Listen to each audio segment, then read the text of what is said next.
Hey, welcome back. I'm Camille, and this is Heal with Camille podcast. I want to talk today about spotting a predator. How do you know if someone's safe or honest, or should I date them? How do you figure out if people are evil? I'll tell you a couple of things. You can tell by how you feel around them. Now, in the beginning, some of these people will just love bomb you. You're amazing, and I can't live without you. And where have you been all my life? Kind of stuff. And they'll buy you things, or they'll shower you with compliments. It might feel like, oh, I don't, it just doesn't feel great. It feels good, but it's a little bit not genuine. You might feel manipulated, and you're not there. You're just looking at them and going, I just met you. I like you, but I'm not there. I'm not sure if I'm ready for that. I had a lady tell me that she met this guy online, and within 30 days, literally, they met in January, and on Valentine's Day, this guy bought a $20,000 wedding ring and proposed to her. She brought him a stuffed dog and a card for Valentine's Day. They'd just been dating for, she saw him maybe 5 times, and he asked her to marry him. And I said, well, what'd you do? And she said, well, I wasn't there yet. I didn't love him. I didn't know if I did. I mean, he was a nice guy, but I wasn't sure. And I thought if I said no, I'd break his heart. So I thought I can have a long engagement. And she said yes. And she took the ring. And they dated for probably about 6 months. She did marry him, and they're still together. And there's been some tough times, but it's worked out. And maybe that's somebody that knew initially, he knew that she was the one. There were still some red flags. There still has been some rough things because it probably wasn't the best solution for her. But these people that are predatorial are going to try to get you enrolled in them quickly. So imagine, if you are a wolf in sheep's clothing and you live a lie, or you've got secrets, if you hurt people, if you are a predator, if you're a sexual predator, if you're a financial predator, if you steal money, if you are dishonest. I'm just trying to think of predators, what they do. If you hurt children, if you steal identities and you steal people's money. If you're that kind of person, how do you get through life? How do you have relationships?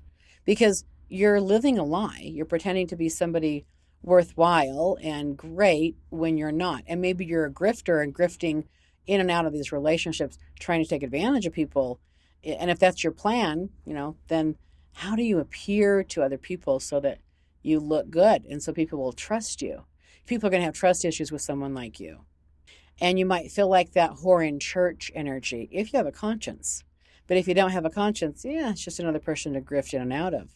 Historical people, Ted Bundy, for example, there's a lot of people that you can look them up and kind of see how they roll, how they engage people. And typically they disarm you quickly. They want you to see them as normal or just like you. And I think Ted Bundy used a fake cast. He had a broken arm, a broken wing. I'm a wounded bird, a broken leg. He didn't have anything broken, but he made himself appear to be safer. Oh, you poor thing. How are you doing? How are you getting through? Let me carry your books for you. Like women would initially want to help him, right? So this is the first thing a predator is going to want to do, is kind of get you to think that they're safe, or you can trust them, or they could never hurt you. They'll go out of their way to make sure they appear to be above reproach. And again, if they're love bombing you and trying to get you to, get involved with them quickly, because again, they have an agenda. They got to get that check, oh, good. She's said, I love you. She said she's committed. Okay, good. Done. And now I can start working my agenda.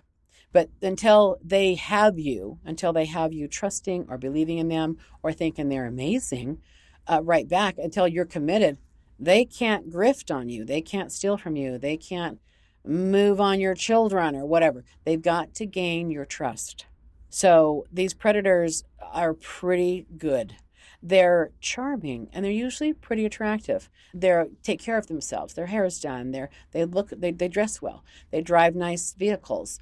They're usually clean. And so they're good-looking people. They appear to have their stuff together. And they're generous. They'll bring you treats. Oh, I just brought you, it's crazy. A couple of child predators, literally, that I know about personally, they'll bring you treats. They're going to bring you Diet Coke. They're going to bring you gummy bears. Like this, it's like they both had that as their treat to bring people. I don't drink either, and I don't like gummy bears, but it was just interesting how they'll bring you treats, and they're always congenial, and oh, no problem, I can rearrange my life to make you happy. These people are going to look like they're very giving in the beginning, and then they're going to be super sensitive. They're going to appear super sensitive, or they're going to have like a persona. Some people will hide the cloak of the church, the cloak of the military. They will have to align themselves with like a power source, a credible power source. They have to have credibility. So their identity and how they look in the world is really important to them. Whether they have a lot of friends or a lot of social activities, or their careers, everything. They've got businesses, they're super successful. But that seems to be a front. That seems to be something that's a front for them. So they're super intelligent usually. They have access to computer stuff. I mean, they seem to be gadget friendly, I guess I'll call it. But these predators they're going to be good at reading you. They're going to be good at reading who you are, what you're about. If they're sexual predators and you've got a nonprofit, you work with children, you're a counselor, well, that may be the ultimate agenda, but they're going to start out with, oh, I love kids, and oh, you have a nonprofit? I didn't know that. Oh, well, if you ever need any help, I'm just happy to help. They're going to appear like they are just, accidentally bumping into this. Oh, how fortunate. So these predators they're all manipulation. It's all manipulation. And if there's just something about that person that just rubs you the wrong way, or you're just like, they're really into me, but I'm not there yet. I'm still, out, still out for a decision. I'm just not quite sure if I could be. You need to listen to that feeling. You need to trust that feeling. And the minute you start saying no, or slow down, or can we just take our time here? Oh, they're offended. It's like they're upset, or you've hurt my feelings. And then you're like, oh dear. So that's almost the grooming. That's almost the grooming of you, because they really, really, really need you to believe in them. And they really, really, really need you to trust them. Because the minute you do, now they can do what they want. They got you. And so that seems to be the moment when the how do I put this? As soon as they got you trusting them, that's the minute the grift begins. And I say grift like the game begins, whatever agenda they're running begins. Whether they're going to steal from you, borrow money and not repay it, have sex with you and give you herpes and not tell you they have herpes, or I've just heard of so many things with my dear clients on how these people just got into their world, and they really weren't looking for someone. They were doing great before they met them, and then now they're just hung up on them, and they can't believe that they've given them money, or given them credit cards, or bought a car for them, or they get really generous with them right back. And it's just an interesting phenomena, because initially you weren't interested. You almost got enrolled and pushed and cajoled and seduced. That's like you're seduced. And you almost quit trusting yourself at some point, because initially you just were like, no, I wouldn't want to be with someone like you. Or just, again, you're just not my type, whatever. And then you continue to kind of take time with them, or you almost feel sorry for them. And so in that context, you're tolerating and allowing them to use your space and to use you. So you get worked on. You're getting manipulated. You're getting worked on. And ultimately, I think you do feel sorry for these people in some way, or you think they're so great when they're really not. But that, again, is the trick. The trick for these people is to get you thinking and seeing them how they want you to see them. And how they want you to see them is, I can trust this person. I can trust them with my children. I can trust them with my money. I can trust them with my car or my house. I can trust them with my body. They want you to trust them. And the minute you're trusting them is when they're going to take advantage. And maybe you don't know it. Maybe it's, down the road that something starts going missing, or, maybe there's something that happened around, to one of your family members or people or friends, and you don't know it for a while. But this is what predators do. They gain your trust first, and then they betray you. So you want to pay attention to your gut instinct, your gut feeling. And initially, if someone's kind of trying to work you or love bomb you or, again, seduce you and you're just not there, don't keep going back to that person. Don't let them continue to be in your space and work on you. I was listening to something, and I think it was a writer, and the author said something like, human beings are so worried about not offending other people that they could walk into an elevator with a predator and get hurt, get raped, get mugged, whatever. But they would rather not offend somebody. And it's like an animal senses or smells danger, they run, they're out of there. But an elevator door opens, someone walks in, you don't feel comfortable. Why don't we just get off the elevator? We don't. We don't want to. Oh, I don't want to make them feel bad. It's our instincts telling us something, but we just don't act on it, right? But that's the kind of stuff that gets us hurt. So I'm telling you, listen to your instinct. If your instinct's just like, yeah, something's just not 100% here, I want to be careful. I don't want to be all in. I'm going to say, true, that's right. You should listen to that. I find that people that are in a quandary in their life tend to be vulnerable to these kind of people. And let me explain that. Let's just say you're married and you're not really happily married, and you meet someone who wants to do business with you, and you're like, yeah, well, this kind of distracts me from my unhappy marriage, or maybe you're dealing with someone's difficult child issue or something, and you can't really leave, but you're unhappy, so you're usually kind of distracted, and then these people kind of show up and they offer you something. Oh, I need help, or you've got to save me, and there seems to be an emotional drama or connection, and so you can be valuable here. Oh, I can help them, I can make a difference, and they need me. That's the kind of feeling is, well, they need me. So, and it doesn't have to be sexual. It could be, but it doesn't have to be. They just need you. You feel sorry for them. It's that pity that kind of seems to be what they're after. And as soon as you buy in and you feel sorry for them, the grift happened, the trick happened. That's when they get you. But usually you're kind of in a vulnerable position. You need a distraction. You're looking for a distraction somehow. And that distraction could be these kind of people. And then these kind of people take advantage of you. And they're usually the worst people you've ever met in your life. If predators are going to be around other people, they've got to look good. They've got to look the part. And they will usually find very, very high caliber individuals to hang out with. You would want to hire all of their people because their people are great. They're awesome. They're usually in leadership positions. They're high paid. They're trusted. They're well standing in the community. So it's almost like they know exactly who to pick. They're very good at picking people. Let me put it that way. They're good at reading people. They're good at picking people. They know what they can use people for.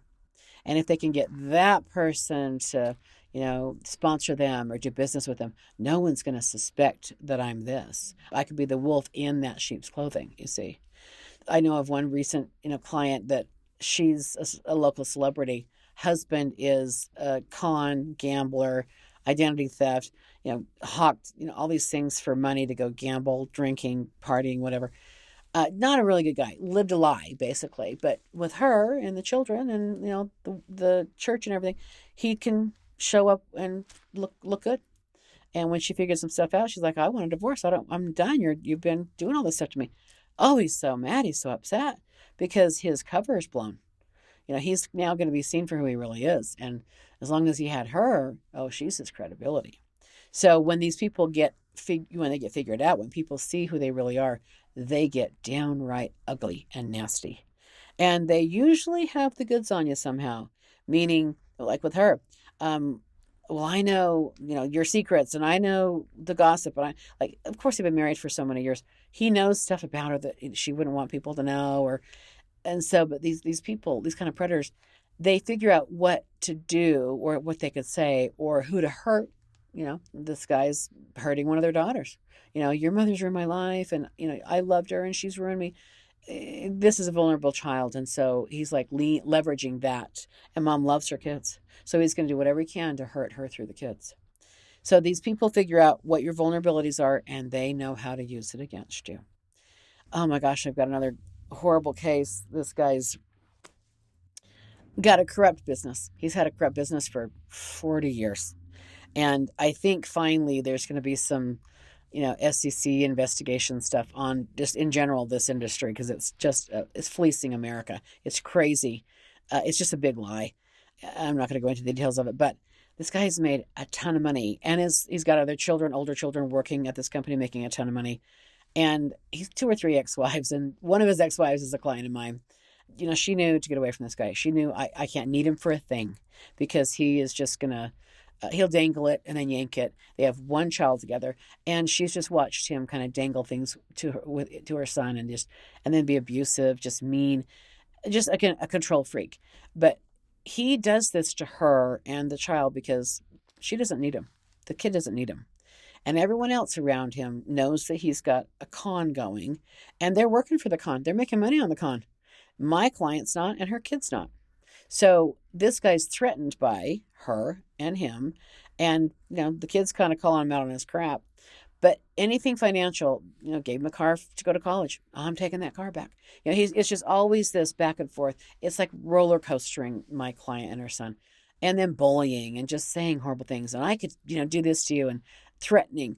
Well, why would you need to do that? Because he's a wolf in sheep's clothing. And when the truth comes out that he's really a criminal, he can go to prison, And she's got the truth about him. She knows the truth about him. So does this other son. So I think he's terrified ultimately of my client and her son, but he's been so horrible to deal with. I mean, for 23 years since they've been divorced. Yet he was a cheater. He was the liar. He was stealing things.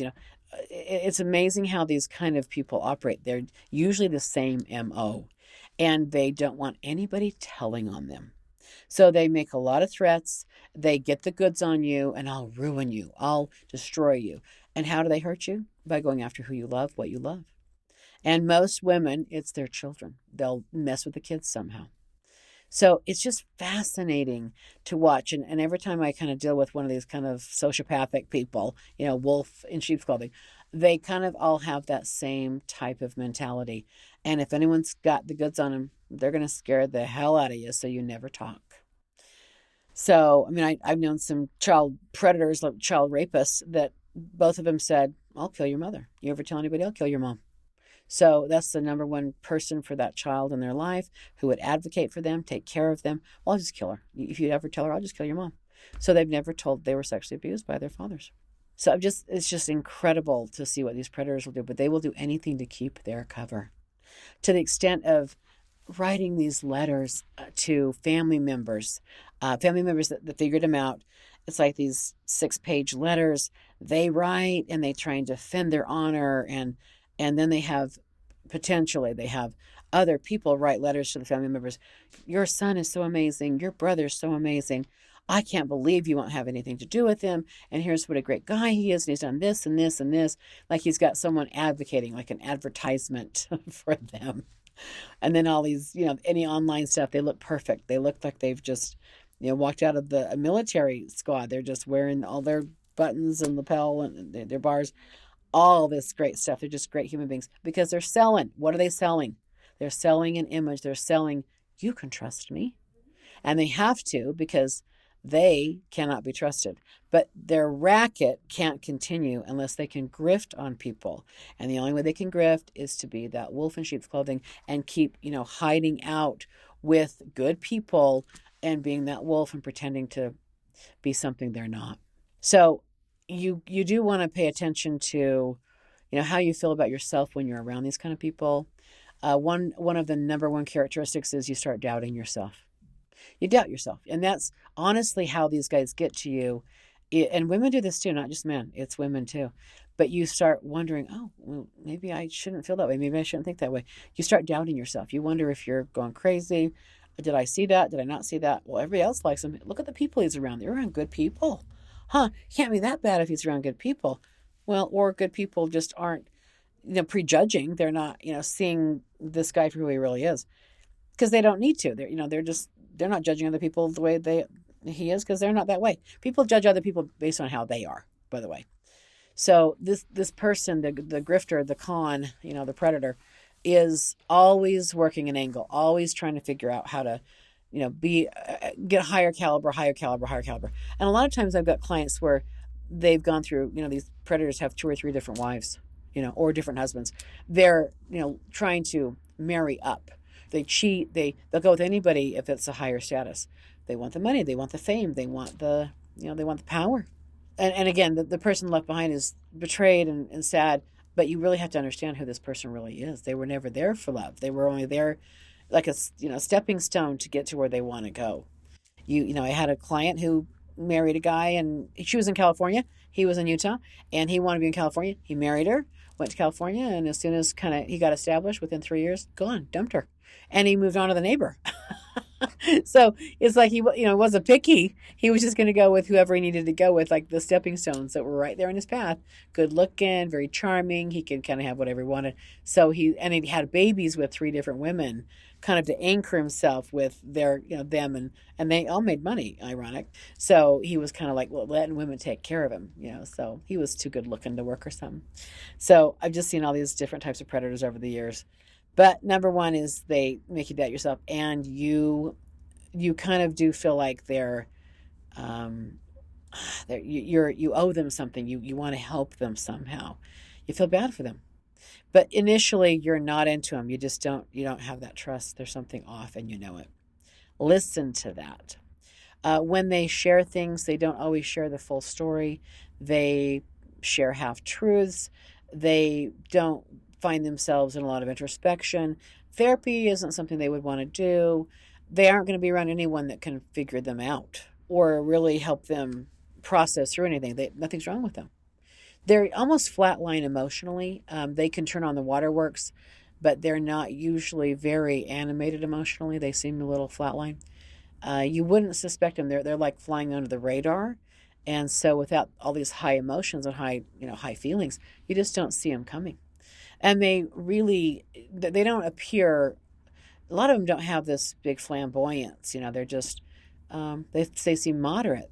They look like they're very conservative, and you can count on me. You can trust me. They've got to fit into your world so that they can take advantage of whatever that looks like. So again, number one goal is to get you to trust them. And some people that have helped these kind of people or married them, oh my gosh, they feel so guilty. I've got a couple of clients that married, had a stepfather abuse their kids, and they're so guilty. They feel so horrible. And I remind them, look, the number one agenda for him was to get you to trust him. And he was perfect. He was Prince Charming. He was amazing. And, you can't deny that. So that's why you got really seduced and you got royally love bombed, because his agenda was to keep you stupid, keep you thinking he's Mr. Wonderful. And then when your little boy comes out and says, why is this person watching me sleep, or, coming in the shower with me, or, you wouldn't believe it. You wouldn't, what? That doesn't sound like who? What are you talking about? You wouldn't believe it. And then, they usually are like, oh, that kid needs some help. So they discredit it. It's just amazing to me. I see all the kids that have been abused, by the way, that I've worked with. They're drinkers, or they're partiers, or they're angry, or they're rebelling. They're going through stuff, and they're usually teenagers when this starts happening. Maybe they were abused when they were 6 or 7 or younger, but they usually start going through some sort of rebellion, and that is how they're discredited.